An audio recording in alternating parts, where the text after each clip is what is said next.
Isabel adalah wanita terjahat di Perjanjian Lama. Ia menikah dengan Raja Ahab dan sangat mendukakan Tuhan. Sebagai ratu yang jahat, ia memerintahkan penyembahan berhala dan membunuh nabi-nabi Tuhan. Isabel juga membujuk suaminya untuk menyembah Baal. Isabel dengan para nabi Baal membuat ritual menjijikan yang membuat Tuhan murka. Kejahatan hati Isabel begitu kuat, hingga Elia, salah satu nabi besar yang dibangkitkan Tuhan, pun melarikan diri karena takut padanya. Elia bahkan meminta Tuhan untuk mengambil nyawanya. Dalam satu raja-raja tertulis, Elia takut dan lari menyelamatkan nyawanya. Ia ke Berseba di Yehuda. Ia meninggalkan pelayannya di sana sementara dia sendiri melakukan perjalanan sehari ke padang gurun. Ia datang ke suatu semak, duduk di bawahnya, dan berdoa agar dia mati. "Aku sudah tak kuat ya Tuhan," katanya. "Ambil nyawaku, aku juga tidak lebih baik dari nenek moyangku." Tuhan memenuhi Elia dengan keberanian dan Elia kemudian bernubuat di depan Isabel bahwa ia akan mengalami kematian tragis. Anjing akan menjilati darah dan memakan dagingnya. Dan itulah yang terjadi. Seorang pria bernama Yehu menyerang istana dan membuang Isabel keluar jendela. Yehu kemudian menabraknya dengan kereta kuda. Isabel mati seketika dan anjing-anjing pun memakan tubuhnya seperti yang sudah dinubuatkan Elia. Tindakan Isabel begitu jahat sehingga namanya diadopsi sebagai roh jahat. Tujuan jahatnya adalah untuk menghancurkan otoritas Tuhan dan target favoritnya adalah gereja. Sayangnya, hampir di setiap komunitas Kristen ada roh Isabel yang menipu dan menghalangi pertumbuhan rohani umat Tuhan. Dan Tuhan ingin memakai kita untuk mengalahkan roh jahat ini agar umatnya dapat hidup dengan penuh berkat. Bagaimana kita menentukan apakah roh Isabel berdiam di antara kita? Ada beberapa ciri yang dapat menunjukkan adanya Isabel di gereja. Yang pertama adalah prostitusi. Dalam kitab Raja-Raja diceritakan bahwa Isabel adalah seorang wanita yang sombong dan terbiasa mencapai niatnya dengan rayuan.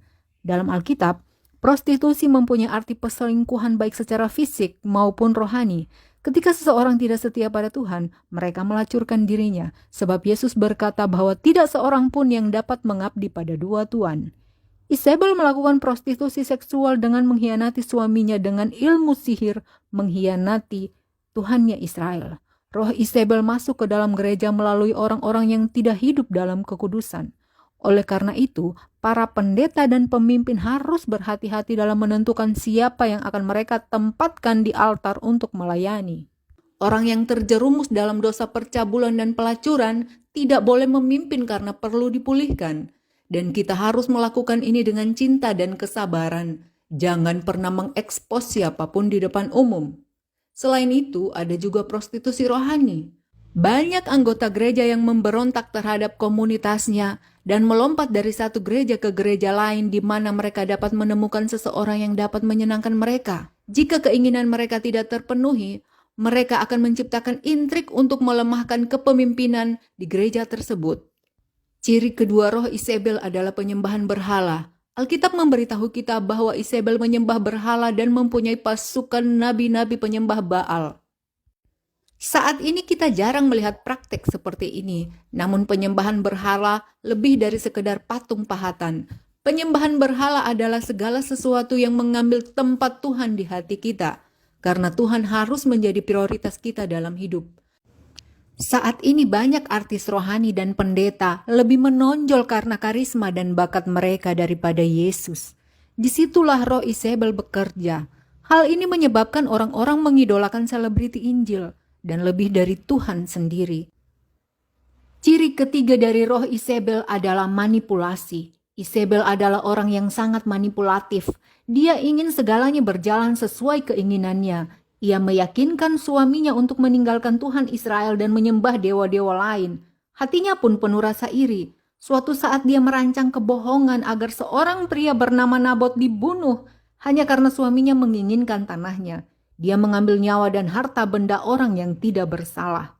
Orang yang manipulatif berbohong untuk mencapai apa yang diinginkannya. Mereka berkhianat dan menikam orang dari belakang serta mendendam pada mereka yang menolak melakukan perintah mereka. Di dalam gereja, orang ini bisa memberi perintah kepada saudaranya seolah-olah saudaranya adalah pegawai bawahannya. Gereja bukanlah tempat orang untuk menunjukkan kekuasaannya, melainkan tempat untuk menunjukkan cinta dan kasih. Jika seseorang yang memegang posisi berkuasa di masyarakat, hal itu harus dikesampingkan, sebab di gereja kita semua adalah saudara-saudari yang harus saling melayani satu dengan yang lain. Oleh karena itu, kita harus berhati-hati ketika mengangkat seseorang pada posisi kepemimpinan gereja. Karakteristik terakhir dari roh Isabel adalah penganiayaan. Banyak nabi yang terbunuh pada zaman Isabel, yang lainnya harus bersembunyi agar tidak terbunuh. Salah satu alasan penganiayaan adalah karena nabi-nabi Tuhan ini mengatakan kebenaran dan bukan apa yang ingin didengarkan oleh Isabel dan suaminya.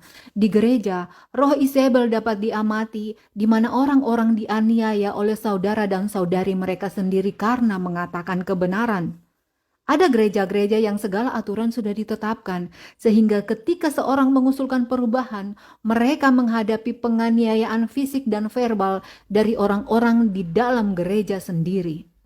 Inilah strategi musuh untuk melemahkan umat Tuhan. Yesus berkata bahwa Yesus mengetahui pikiran mereka dan mengatakan bahwa setiap kerajaan yang terpecah akan hancur dan setiap kota atau rumah tangga yang terpecah tidak akan bertahan. Oleh karena itu, berhati-hatilah terhadap orang yang menjelek-jelekan saudaranya atau menganiayanya saudara dan pemimpin-pemimpin gereja karena mereka sedang dimanfaatkan oleh roh Isabel.